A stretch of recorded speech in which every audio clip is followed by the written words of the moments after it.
But you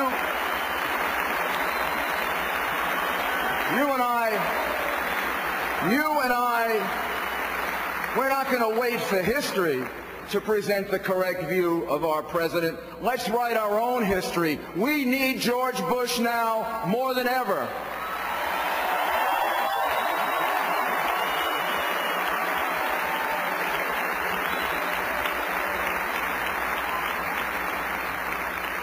The horror, the shock, and the devastation of those attacks on the World Trade Center and the Pentagon and over the skies of Pennsylvania lifted a cloud from our eyes. We stood face to face with those people and forces who hijacked not just airplanes, but a great religion, and turned it into a creed of terrorism dedicating to killing us and eradicating our way of life. Terrorism didn't start on September 11, 2001. It started a long time ago, and it had been festering for many years. And the world had created a response to it that allowed it to succeed. The attack on the Israeli team at the Munich Olympics was in 1972. That's a long time ago. That's not yesterday. And the pattern began early.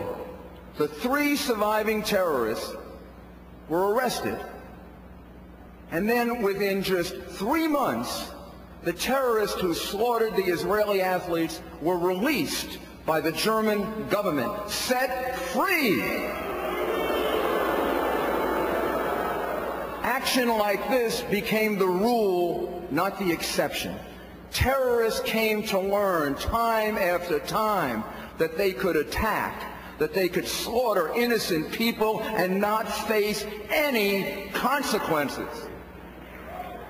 In 1985, terrorists attacked the Achille Lauro, and they murdered an American citizen who was in a wheelchair, Leon Klinghoffer. They marked him for murder solely because he was Jewish. Some of those terrorists were released, and some of the remaining terrorists, they were allowed to escape by the Italian government because of fear of reprisals from the terrorists. So terrorists learned they could intimidate the world community, and too often the response, particularly in Europe, would be accommodation, appeasement, and compromise. And worse, they also learned that their cause would be taken more seriously, almost in direct proportion to the horror of their attack. Terrorist acts became like a ticket to the international bargaining table. How else to explain Yasser Arafat winning the Nobel Peace Prize while he was supporting the plague of terrorism in the Middle East and undermining any chance of peace?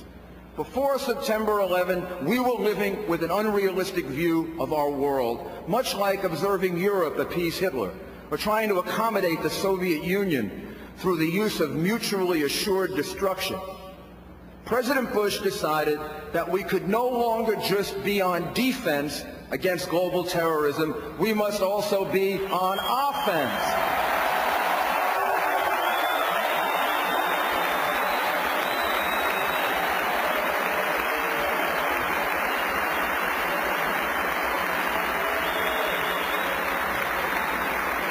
On September 20th, 2001, President Bush stood before a joint session of Congress, a still grieving and shocked nation, and a confused world, and he changed the direction of our ship of state. He dedicated America, under his leadership, to destroying global terrorism. The President announced the Bush Doctrine when he said, "Our war on terror begins with Al-Qaeda, but it doesn't end there. It will not end until every terrorist group of global reach has been found, stopped, and defeated. Either you are with us or you are with the terrorists."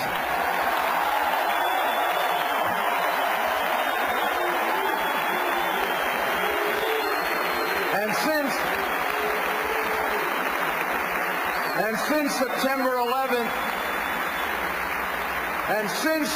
11th, President Bush has remained rock solid. It doesn't matter. It doesn't matter to him how he's demonized. It doesn't matter to him what the media does to ridicule him or misinterpret him or defeat him. They ridiculed Winston Churchill. They belittled Ronald Reagan. But like President Bush, they were optimists. Leaders need to be optimists. Their vision is beyond the present, and it's set on a future of real peace and security.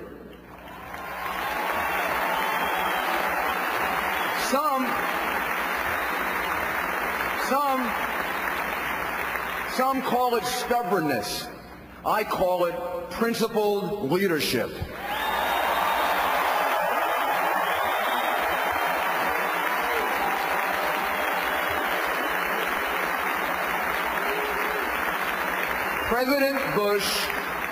President Bush has the courage of his convictions. In choosing a president, we really don't choose just a Republican or Democrat, a conservative or a liberal. We choose a leader.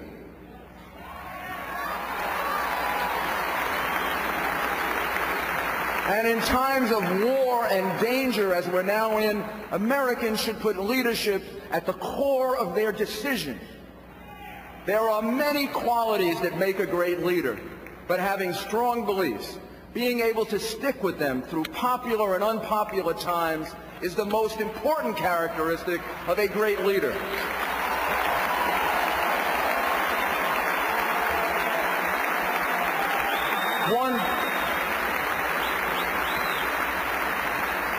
One of my heroes, Winston Churchill, saw the dangers of Hitler while his opponents characterized him as a warmongering gadfly.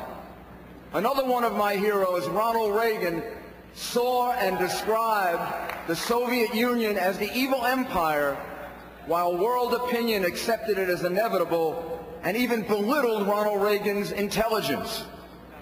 President Bush sees world terrorism for the evil that it is.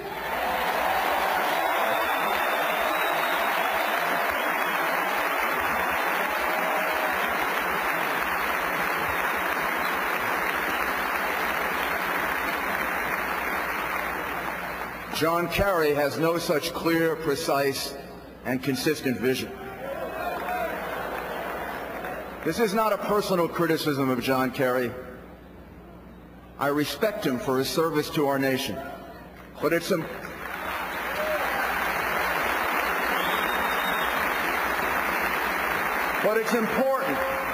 and critical to see the contrast in approach between these two men.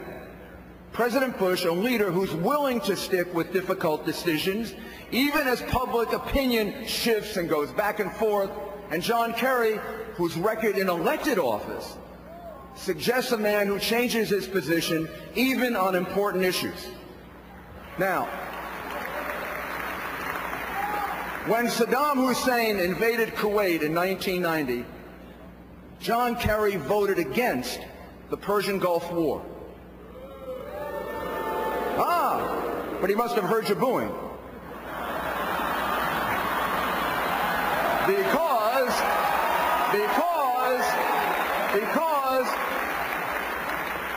later he said he actually supported the war.